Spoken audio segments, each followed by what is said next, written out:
Welcome to this episode of the $1 Million Mastermind. I'm Larry Weidel, and before we get started, if you want to know exactly how to win again and again, go to weidelonwinning.com/webinar now to watch something I've put together for you. Now let's get going into this episode of $1 Million Mastermind. I'm here talking with Brian Mehmen, and we're talking about winning in business and being unrestrained in what you pursue. And so, Brian, this is a lot of fun. We're just getting going. So thanks for taking the time. Yeah, no problem. This is actually, I'm super enjoying catching up and talking about this. And, one thing, the key that people need, they listen to these podcasts and they're gung-ho, entrepreneurial type people, and they're looking for answers, just like when you and I first talked the first time, I was like, what do I do? And, you want to be specific to be dynamic, and you don't need to know the next 700 steps, but it's nice to know the next few steps. And when you're getting started, you need to get your concepts down. You got to get it where it makes sense to you generally.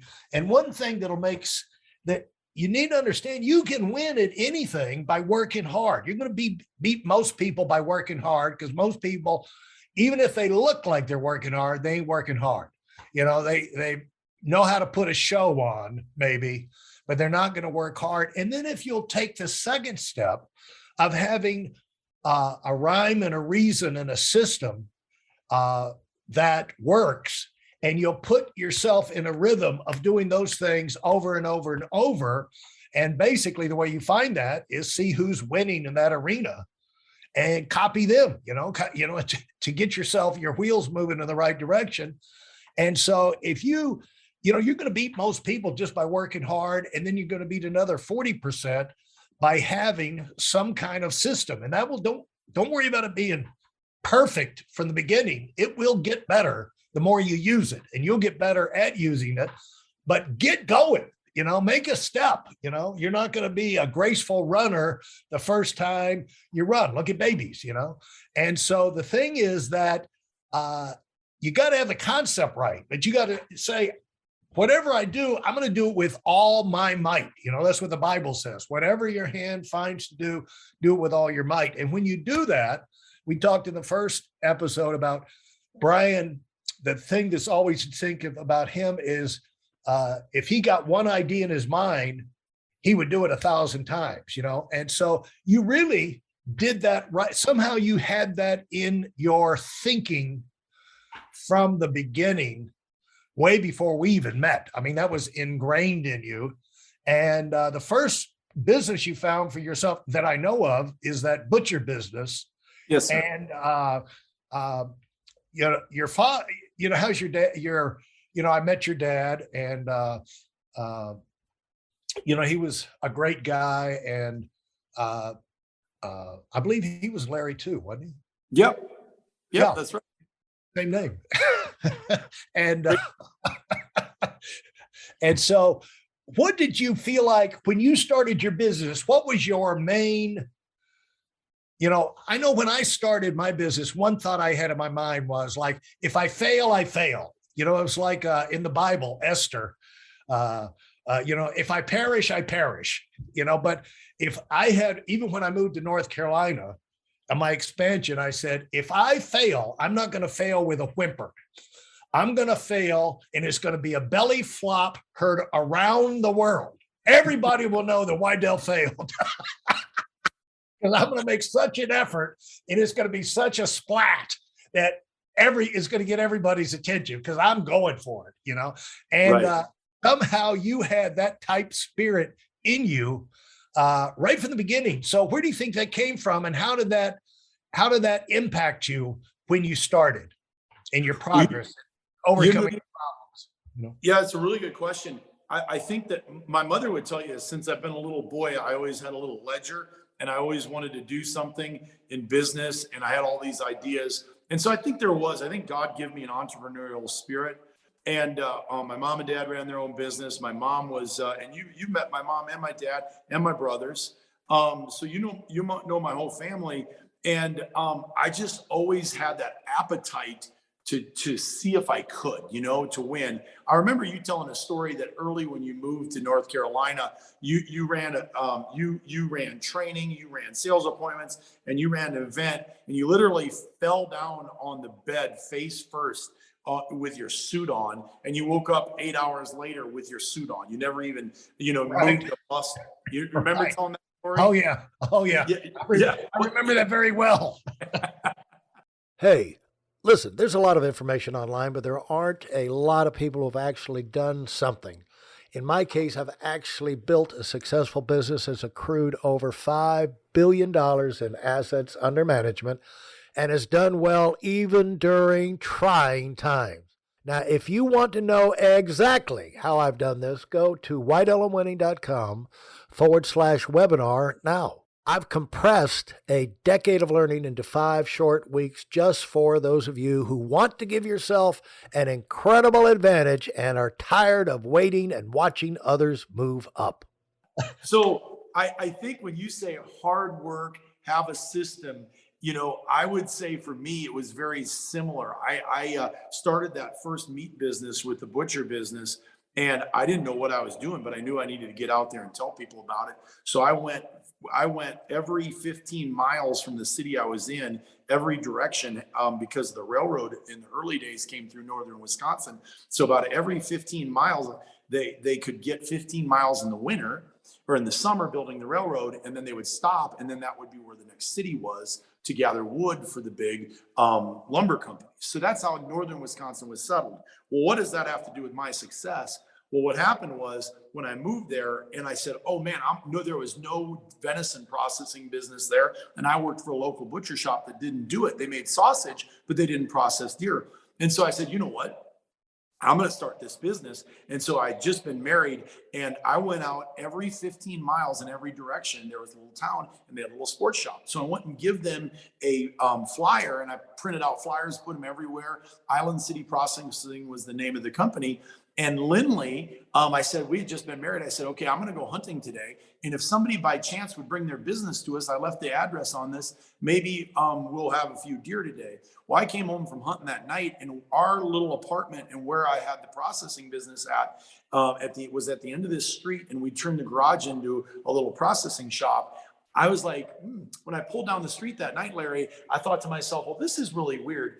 Who would have their funeral on a Saturday opening day of deer season? Because the church was right across from our little home and butcher shop there, or processing shop.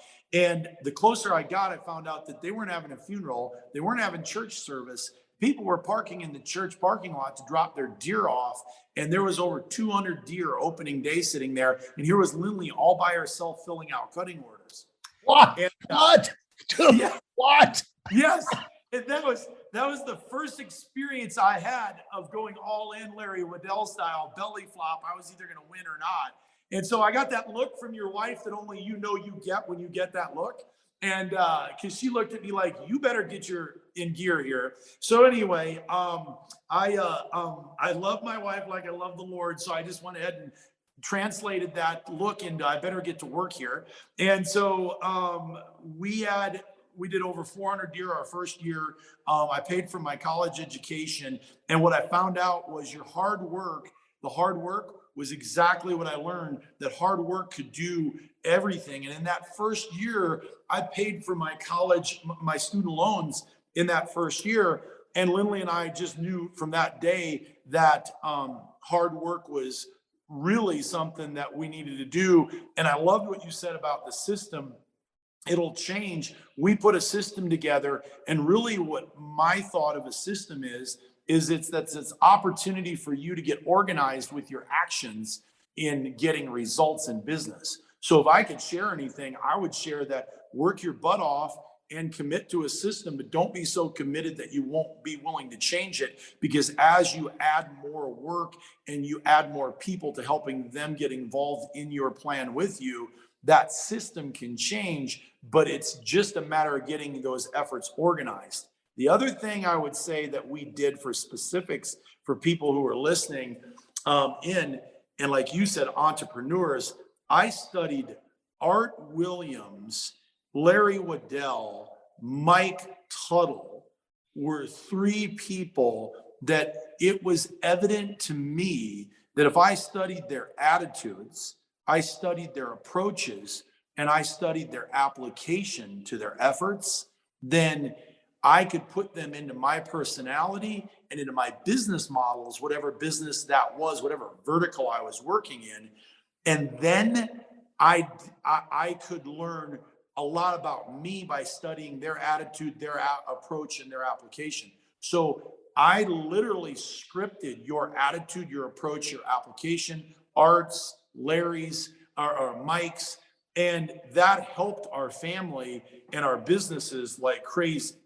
And so we also learned from your guys' attitude, approach, and application that if I involved God, family into my business, I never had to separate them. I never had to excuse myself for them, and I never had to do anything but work my butt off because my God and my family were involved in everything I was doing, and I never needed to worry about it. Make sense? Yeah, it's a matter of living making a unified effort rather than a segmented effort. It's like everything is connected, and the more you have all of these parts to your life combined in your mind. You're making an effort with your business that's going to pay off in the other areas. And so as you go in that thing, talk about you always had a ledger. What does that mean? When you say that? You always had a ledger. So I've always had a ledger of a to-do ledger. I call it a ledger because some people have a ledger like financially, and I think that's important too. I think you got to have that. You got to know your numbers. Obviously, financial services, you and I understand that, and we've taught millions of how to manage their assets. But for me, it was a to-do ledger. Since I've been a little boy, my mom would tell you, I had a little notebook and I would have, okay, what was I going to do today? What in my ledger was I going to do for that business? I start even in the outdoor industry, the hunting world. I love to go. My favorite thing to do is these wilderness drop by myself or with one guide and be out there. And I ledger and take notes, field notes on every single day. And I ledger everything. So I always have my ledger with me, and it's my activity ledger. And I think that a lot of guys lose focus. I shouldn't say guys. I use guys as a generic description Right. of the Homo sapien race. I think a lot of entrepreneurs lose track of their moments because they don't have their time block scheduled or their activities block scheduled. And when I came into financial services, I didn't know what hard work was. And then that's why I had to study your guys' attitude, your approach, and application, because once I figured out what hard work was here, which was immense amounts of activity, okay, then I had to figure out, okay, so now how do I have my attitude like theirs with my personality? How do I have my approach like theirs with my personality? And then how do I master my application like Larry Waddell has? And so I ledgered everything. I had notes on everything. You would be speaking at giant seminars and with advisors from all over the world, and I wasn't taking notes on what you were necessarily saying. I was taking notes on everything you were doing. Does that make sense? The small nuances, the details. That's how I could do 1,000 things with one thing, is what you said. I don't know. I don't know. Fantastic, Brian. If you enjoyed what you've heard and are dead serious about finding out for yourself exactly how this works in the real world, I've taken the most valuable business lessons I've learned over 40 years and put them into something for you to watch. Go to whiteelementary.com/webinar now in order to move up as fast as possible. I'm Larry Waddell, and I run the $1 Million Mastermind. Go, go, go.